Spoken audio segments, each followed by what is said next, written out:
እያንዳንዱ ብሩህ ተስፋ ጀርባ በሩቅ አገር የሚከፈል የድካም ዋጋ አለ። ዓለም ያሸለበች በሚመስልበት በዛ ብርዳማ ሌሊት እነሱ ግን ይተጋሉ። ያ በሩቅ የሚፈሰው ላብ እዚህ ሀገር ቤት የደስታ ማዕድ ሆኖ ይቀርባል። ስኬታቸው በፈገግታ የታጀበ ሳይሆን በርቀት በብቸኝነትና በብርቱ መስዋዕትነት የታነጸ ነው። እያንዳንዱ ዝውውር ሁለት ዓለማትን የሚያገናኝ የማይታይ የፍቅር ድልድይ ነው። ለሚያደርጉት ውለታ ምስጋናን አይጠብቁም። የውስጥ እርካታቸው ብቻ በቂያቸው ነው። ርቀት ቢለያየንም በልባችን ግን አንድ ላይ ነን። ጨለማ ለነበሩ ቤቶች ብርሃን፣ ለሕፃናት ተስፋ፣ ለቤተሰብ ደግሞ እረፍት ይሰጣል። ዛሬም ነገም በዓለም ዙሪያ ላላቸው የጽናት ተምሳሌቶች አቢሲኒያ የልባችሁን መሻት ያደርሳል። ምክንያቱም የእናንተ ድካም የእኛ ሕይወት ነውና።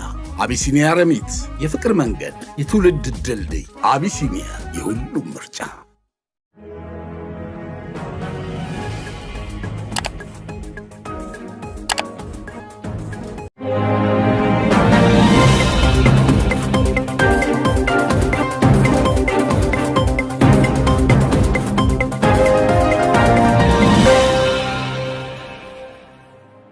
ጤና ይስጥልኝ ክቡራትና ክቡራን የዩቲዩብ ቻናል ቤተሰቦች፣ አሁን የተሰሙ አጫጭር ሰበር መረጃዎችን ይዤ ቀርብ ያለው። በርከት ያሉ ሰበር መረጃዎች ዩቲዩብ ላይ ሲጫኑ ቀድሞ ለእናንተ ማስታወቂያ መልእክት ወይም ኖቲፊኬሽን እንዲደርሷችሁ የዩቲዩብ ቻናሌን ሰብስክራይብ በማድረግ የደወል ምልክቷን መጫን አትዘንጉ።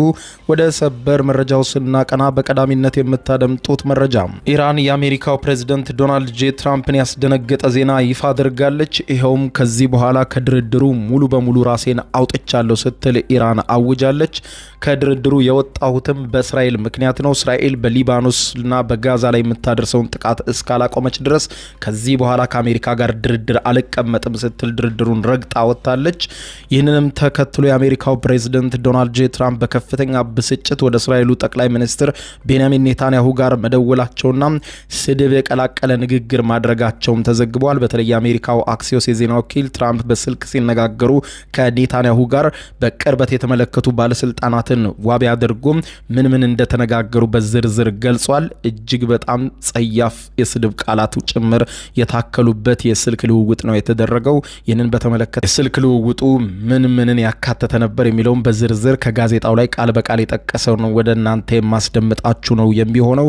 ውጥረቶች እጅግ በጣም እየከፉ ባለበት በአሁኑ ሰዓት ታዲያ የአሜሪካው ፕሬዝዳንት ዶናልድ ጄ ትራምፕ ሁኔታውን ለማስተካከል ብዙ ከደከሙ በኋላ ኢራን ወደ ስምምነት እንደማትመለስ ሲያውቁ ዛሬ ንጋቱን ላይ ባስተላለፉት መልእክትም ከዚህ በኋላ ከኢራን ጋር ስምምነት ተደረሰ አልተደረሰ የሚያገባኝ ነገር የለም፣ የነዳጅ ዋጋ ጨመረ አልጨመረ ከዚህ በኋላ እኔን አይመለከትም ሲሉ ቃል በቃል መናገራቸውን ተከትሎ የዓለም ገበያ ተደናግጧል። የነዳጅ ዋጋ በአንድ ጊዜ በርካታ ቁጥሮችን ጨምሯል። እንደ ግምቱ ከሆነ 160 የአሜሪካ ዶላር ሊገባም ጭምር ይችላል የሚሉ ግምቶችም መቀመጣቸውን ተከትሎ ከባድ የዋጋ ድቀት እንዳይነሳ ከፍተኛ የሆነ ስጋት አጭሯል በመላው ዓለም። ይህንን በተመለከተ እንግዲህ የወጡ አዳዲስ ሰበር መረጃዎች አሉ። ዛሬ ሌሊቱን የማስደምጣችሁናል። አብረን ሙሉ ዝርዝሩን እንከታተለው። በቅድሚያም የአሜሪካው ፕሬዝዳንት ዶናልድ ጄ ትራምፕ የሰሙት ነገር አስደንግጧቸዋል። ኢራን ድርድሩን ሙሉ በሙሉ ረግጣ መውጣቷን ይፋ አደረገች። የኢራን መንግስት ከዩናይትድ ስቴትስ ጋር በተዘዋዋሪ መንገድ ሲያደርገው የነበረውን የሰላም ድርድር ሙሉ በሙሉ ማቋረጡን ዛሬ ሌሊቱን አስታውቋል። የኢራን መገናኛ ብዙሃንና የውጭ ጉዳይ ሚኒስትሩ በይፋ እንዳስታወቁት የእስራኤል ጦር በጋዛና በሊባኖስ ላይ የሚያደርሰውን አውዳሚ ዘመቻ እስካላቆመ ድረስ ከአሜሪካ ጋር ከዚህ በኋላ ምንም አይነት የዲፕሎማሲያዊ መልእክት ልውውጦችም ሆነ ቀጥተኛም ሆነ ተዘዋዋሪ ድርድሮች አይኖሩም ብሏል። ይህ የኢራን ድንገተኛ እርምጃ በቀጠናው ሰላምን ለማውረድ ሲደረጉ የነበሩ ድርድርና ዲፕሎማሲያዊ ጥረቶችን ሙሉ በሙሉ ውድቅ ያደረጋቸው ሲሆን የአሜሪካው ፕሬዝዳንት ዶናልድ ጄ ትራምፕ ቶሎ ወደ ሰላም ስምምነቱ መድረስ ቢፈልጉም ይህ የኢራን እርምጃ ግን ዱብዳ ሆኖባቸዋል ተብሏል። ኢራን ከዚህ በኋላ ድርድር የሚባል ነገር የለም፣ ምክንያቱም ከአሜሪካ ጋር በጋራ ሆና ጦርነት የከፈተችብኝ እስራኤል አሁንም በጋዛና በሊባኖስ ጥቃት እያደረሰች በመሆኑ በጋዛና በሊባኖስ ላይ ያላትን ጥቃት እስራኤል ሙሉ በሙሉ እስክታቆም ድረስ ምንም አይነት ድርድር ከአሜሪካ ጋር አይኖረኝም ብላለች።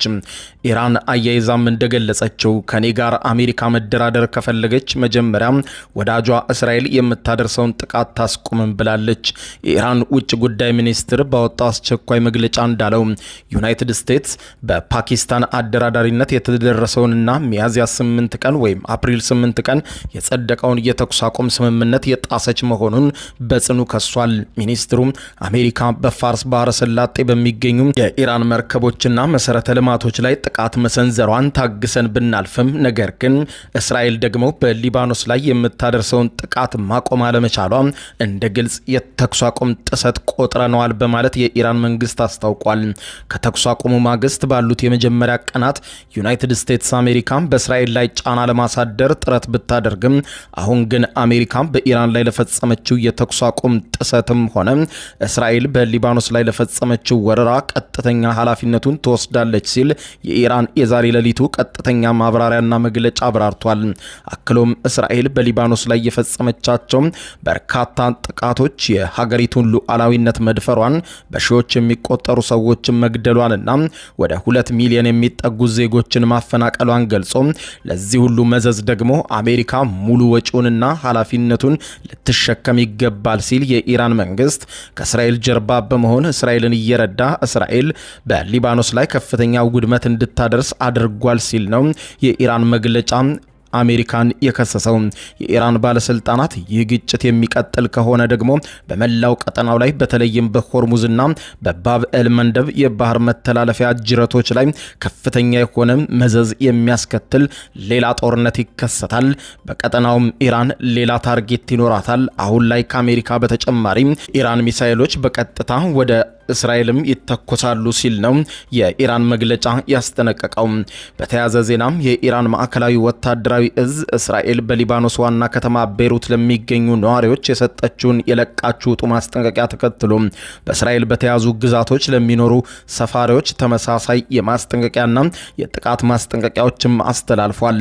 ይሁን እንጂ ይህ የኢራን ማስጠንቀቂያ የአሜሪካው ፕሬዝዳንት ዶናልድ ጄ ትራምፕን ፈጣን ጣልቃ ገብነት አስከትሏል። የአሜሪካው ፕሬዝዳንት ዶናልድ ጄ ትራምፕ የኢራንን ጥሎ መውጣትና በድርድሩ ከእንግዲህ በኋላ ልሳተፍም የሚለውን ውሳኔ ከሰሙ በኋላ ፈጥነው ነበር ወደ እስራኤል የደወሉት። አክሲዮስ የተባለው የአሜሪካ የዜና አውታር የአሜሪካ ከፍተኛ ባለስልጣናትን ዋቢ በማድረግ እንደዘገበው ከሆነም ፕሬዝዳንት ዶናልድ ጄ ትራምፕ ከእስራኤሉ ጠቅላይ ሚኒስትር ቤንያሚን ኔታንያሁ ጋር ዛሬ ሌሊቱን ባደረጉት እጅግ አስገራሚና ቁጣ የተሞላበት የስልክ ውይይት እስራኤል በቤይሩት ላይ ልትሰነዝር ያቀደችውን ጥቃት እንድታቆም አስቸኳይ ትዕዛዝ ለኔታንያሁ ሰጥቷል ተብሏል። የአሜሪካው አክሲዮስ የዜና ወኪል ፕሬዝዳንት ዶናልድ ጄ ትራምፕ ከኔታንያሁ ጋር በስልክ ሲነጋገሩ በቅርበት ሁኔታውን የተመለከቱ ባለስልጣናት ነገሩኝ በማለት ዛሬ ሌሊቱን እንዳሰፈረው ከሆነ ፕሬዝዳንት ትራምፕ ኔታንያሁ ላይ በከፍተኛ ብስጭትና በጩኸት በስድብ የቀላቀለ ቃላት ነበረ ሲናገሩ የነበረው ብሏል። እንደ አክሲዮስ ምንጮች ገለጻ ከሆነ ትራምፕ ኔታንያሁን አንተ ሙሉ በሙሉ አብደሃል በማለት እንደነገሯቸው ጭምር የገለጹ ሲሆን እኔ ከኢራን ጋር ስምምነት ለመድረስ አጣብቂኝ ውስጥ ነኝ፣ አንተ ሌላ ጥቃት ትከፍታለህ ወደ ሊባኖስ በማለት በኔታንያሁ ላይ እንደጮሁባቸው አክሲዮስ ቃል በቃል ጽፏል። እኔ ባልኖር ኖሮ አንተ እስካሁን እስር ቤት ነበርክ፣ ከእስር ቤትና ከውድቀት ያዳንኩ እኔ ዶናልድ ጄ ትራምፕ ነበርኩኝ። አሁን ግን አንተ የኔን የሰላም ስምምነት ለማጥፋት ሌላ ጥቃት ትከፍታለህ። በዚህ ድርጊትህ ምክንያት ዓለም እስራኤልን ይጠላታል በማለት በከባድ ቃላትም ኔታንያሁን እንደወቀሷቸው አክሲዮስ የዜና ወኪል ጽፏል። ትራምፕ ይህንን በከፍተኛ ቃላት የቀላቀለ ውጥረት ያዘለ ቃላት የተጠቀሙት ኔታንያሁ እየገጠማቸው ያለውን የሙስና ክስና ፕሬዝዳንት አይሳቅ ሄርዞን ምህረት እንዲያደርጉላቸው ትራምፕ ሲጠይቁ የነበረውን ድጋፍ በማስታወስ ነው። ሌላኛው የአክሲዮስ የዜና ምንጭ እንዳለው ከሆነ ትራምፕ በከፍተኛ ቁጣ ለመሆኑ ምን እየሰራህ እንደሆነ እንኳን ታውቃለህ በማለት ኔታንያሁን በከፍተኛ ቃላትና ስድብ በቀላቀሉ ቃላት እንደወረፏቸውም አመልክቷል። ትራምፕ ሄዝቦላ በእስራኤል ላይ ጥቃት እየሰነዘረ መሆኑንና እስራኤል ራሷን የመከላከል መብት እንዳላት ቢያውቁም ኔታንያሁ በሊባኖስ ላይ የወሰዱት እርምጃ እጅግ የተጋነነና አሜሪካ ከኢራን ጋር የጀመረችውን የተኩስ አቁም ድርድር ኢራን በሊባኖስ ላይ ሰላም እንዲወርድ ቅድመ ሁኔታ ማስቀመጧን ተከትሎ አደጋ ላይ ስምምነቱን የሚጥል ነው ብለውታል። በተጨማሪም ትራምፕ እስራኤል አንድ የሄዝቦላን አዛዥን ለመግደል ስትል ብቻ ሙሉ ህንፃዎችን ማፈራረስና ከተሞችንና ንጹሃን ዜጎችን መግደሏን ፈጽሞ የማይሆን ነው ብለዋል። በዚህ የስልክ ውይይትም ትራምፕ ኔታንያሁን ጫና ውስጥ የከተቷቸው ሲሆን ኔታንያሁም ከትራምፕ ጋር በነበራቸው የስልክ ውይይት ፕሬዝዳንት ዶናልድ ጄ ትራምፕ በቁጣና በጩኸት ሲናገሩ ኔታንያሁ ግን ዘለግ ባለና ዝቅ ባለ ድምፅ እሺ ሁሉም ነገር መስተካከሉን ብቻን ታረጋግጥልኝ እንጂ እሺ ሁሉንም ማስተካከላለሁ በማለት ነው ምላሽ የሰጡት የአሜሪካ ባለስልጣናት ለአክሲዮስ የዜና ወኪል እንደተናገሩት። ከውይይቱ በኋላ ፕሬዚደንት ትራምፕ በትሩዝ ሶሻል ማህበራዊ ሚዲያ ገጻቸው ላይ ባሰፈሩት ጽሑፍ ከቤንያሚን ኔታንያሁ ጋር ስልክ ውይይት አድርጌያለሁ፣ ወደ ሊባኖስ ቤሩት ሊያደርገው የነበረውን ትልቅ ጥቃትም እንዲያቆም አሳስቤዋለሁ፣ የላካቸውንም የእስራኤል ወታደሮች ወደ ሊባኖስ ቤሩት የሚያደርጉትን ግስጋሴ አቁመው ወደ ኋላ እንዲመለሱ አሳስቤዋለሁ፣ እሱም እርምጃ እንደሚወስድ ነግሮኛል፣ አመሰግናለሁ ቢቢ ሲሉ በማህበራዊ ትስስር ገጻቸው ጽፈዋል። ከስልክ ልውውጡ በኋላ የአሜሪካው ፕሬዝዳንት ዶናልድ ጄ ትራምፕ በሰጡት ትዕዛዝ መሰረት እስራኤሉ ጠቅላይ ሚኒስትር ቤንያሚን ኔታንያሁ በሊባኖሷ ዋና መዲና ቤሩት ላይ ሊሰነዝሩት የነበረውን ጥቃት ለጊዜው እንዲቆም ትዕዛዝ እንደሰጡም ተዘግቧል። ፕሬዝዳንት ዶናልድ ጄ ትራምፕ አክለው ከሄዝቦላ ከፍተኛ ተወካዮችም ጋር ውይይት አድርጌያለሁ፣ እነርሱ በእስራኤል ላይ የሚያደርጉትን ተኩስ ለማቆም ተስማምተዋል፣ እስራኤልም በእነሱ ላይ ከዚህ በኋላ አትተኩስም፣ ይህ ምን ያህል ጊዜ እንደሚቆይ እናያለን፣ ለዘላለም እንደሚሆንም ተስፋ አደርጋለሁ ሲሉ ጽፈዋል በማህበራዊ ትስስር ገጻቸው። ነገር ግን የትራምፕን ማስታወቂያ ተከትሎ በነበሩ ሰዓታት ሄዝቦላ በደቡብ ሊባኖስ በሚገኙ የእስራኤል ወታደሮች ላይ ከፍተኛ የሚሳኤል ጥቃት በመሰንዘር በሰሜን እስራኤል የአደጋ ጊዜ ሳይረኖች እንዲጮሁ አድርጓል። የእስራኤል ጦርም በተመሳሳይ በሊባኖስ ላይ የአየር ድብደባ ማካሄዱ ተዘግቧል። የኔታንያሁ ጽህፈት ቤት ከስልክ ውይይቱ በኋላ ባወጣው መግለጫ ሄዝቦላ ጥቃቱን የማያቆም ከሆነ እስራኤል በቤሩት ላይ ጥቃት እንደምትቀጥልና በደቡብ ሊባኖስ የምታደርገውን ዘመቻ እንደማታቋርጥ ለትራምፕ ማሳወቃቸውን አሳውቋል። የዲፕሎማሲያዊ ውጥረት መበላሸቱን ተከትሎ ቀጥተኛ ወታደራዊ ግጭቶች ተባብሰዋል። የኢራን እስላማዊ አብዮታዊ ዘብ ጓድ IRGC ዛሬ ባወጣው መግለጫ የዩናይትድ ስቴትስ ጦር በደቡባዊ ኢራን ሆርሙዝጋን ግዛት ሲሪክ ደሴት በሚገኝ የቴሌኮሙኒኬሽን ማማ ላይ በፈጸመው ጥቃት አሜሪካን ጥቃቱን በጀመረችበት የአየር ኃይል የጦር ሰፈር ላይ የአየርና የህዋ ኃይሉ ላይ አጸፋዊ ጥቃት ፈጽሞ ማውደሙንም አስታውቋል። ከፌብሩዋሪ 28 ጀምሮ አሜሪካና እስራኤል በኢራን ላይ የከፍተኛ መሪ ግድያና የኒውክሌር መጣቢያዎችን ጥቃት የጀመሩበትን ጦርነት ተከትሎ ኢራን ኦፕሬሽን ትሩ ፕሮሚስ 4 በሚል ስያሜ ከ100 በላይ አጸፋዊ የባላስቲክ ሚሳኤል፣ ሃይፐርሶኒክ ሚሳኤል እና የድሮን ጥቃቶችን በአሜሪካና በእስራኤል የጦር ሰፈሮችና በመካከለኛው ምስራቅ ሀገራት ላይ አድርሳለች። አሁን ደግሞ ይህ ውጥረት ወደ ባህር ላይ ጦርነት ተሻግሯል ይላሉ መገናኛ ብዙሃን።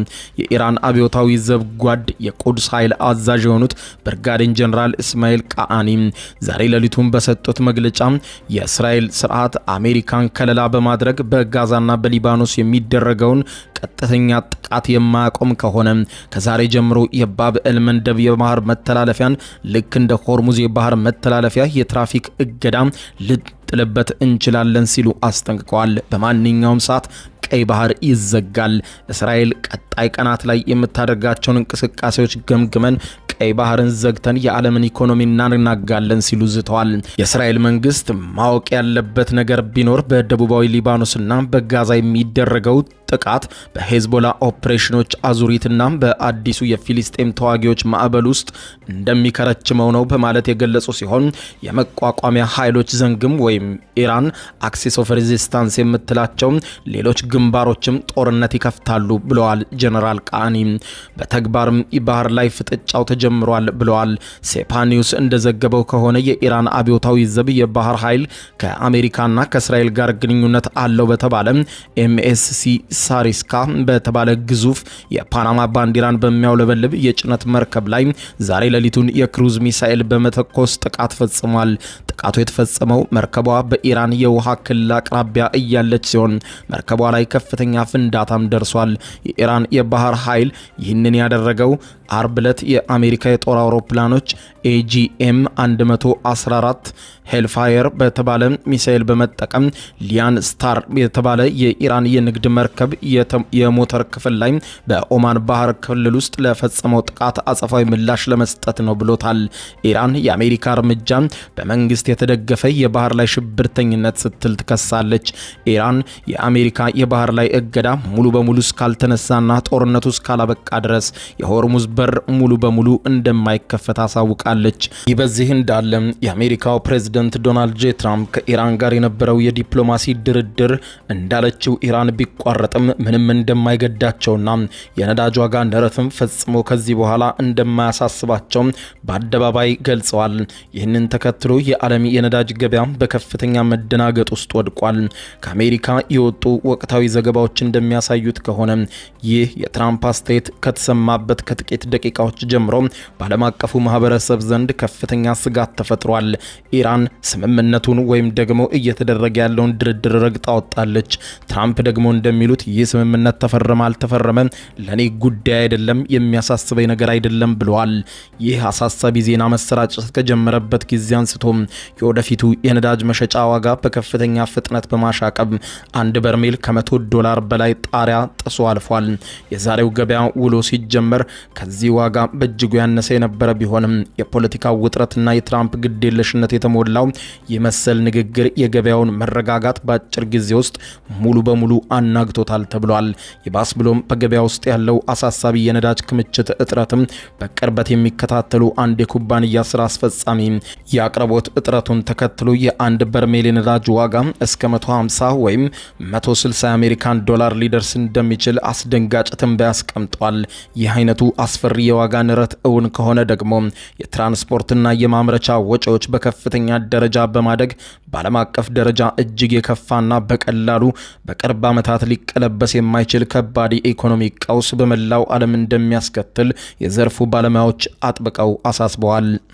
ይህ በዚህ እንዳለ የዩናይትድ ስቴትስ መንግስት ከሶማሌላንድ ጋር ያለውን ግንኙነትና ትብብር ማሻሻል በሚችልበት መስኮች ዙሪያ የተዘጋጀ ዝርዝር ሪፖርት ለአሜሪካ ኮንግረስ መቅረቡ ተሰማ።